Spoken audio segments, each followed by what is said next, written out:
جو ازدواجی زندگی ہے اس کو خوشگوار کرنے کے لیے کوئی اہم ایک دو وظائف بھی بتا دے لگیا تو ہم یہ بھی پوچھ لیں چلے.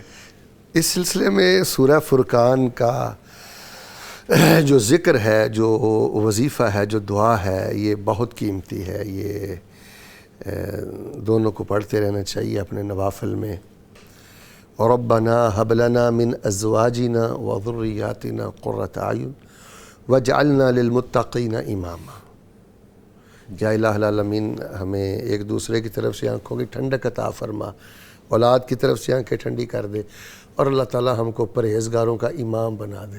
ماشاءاللہ، پرہیزگاروں کا امام. یعنی جب آپ اپنی زبان سے یہ کہیں نا جی پرہیزگاروں کا امام بنا دے، تو ذرا رکیں کہ میں کیا کہہ رہا ہوں اور میں کیا کر رہا ہوں.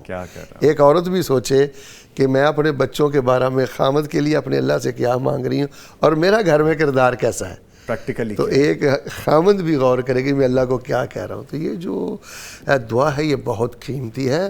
ایون کہ رسول رحمت علیہ السلام پر یہ جو قرآن پاک کی سورہ فرقان کی آخری رکوع والی آیات ہیں، آپ ان کا مطالعہ کریں تو وہاں اللہ تعالیٰ نے فرمایا جو عباد الرحمن ہوتے ہیں نا جی، اللہ تعالیٰ کے خاص بندے، وہ گھریلو معاملات میں اور بیوی بچوں کے معاملات میں غفلت کا شکار نہیں ہوتے. وہ دعائیں کرتے ہیں اللہ تعالیٰ بیوی بچوں کی طرف سے ہماری آنکھیں ٹھنڈی کر دے اور ہمیں متقین کا امام بنا دے. ایک تو یہ دعا بہت زیادہ پڑھتے رہیں. دوسری ایک بڑی معروف دعا ہے، ربنا آتنا فی الدنیا حسنہ وفی الآخرۃ حسنہ وقنا عذاب النار.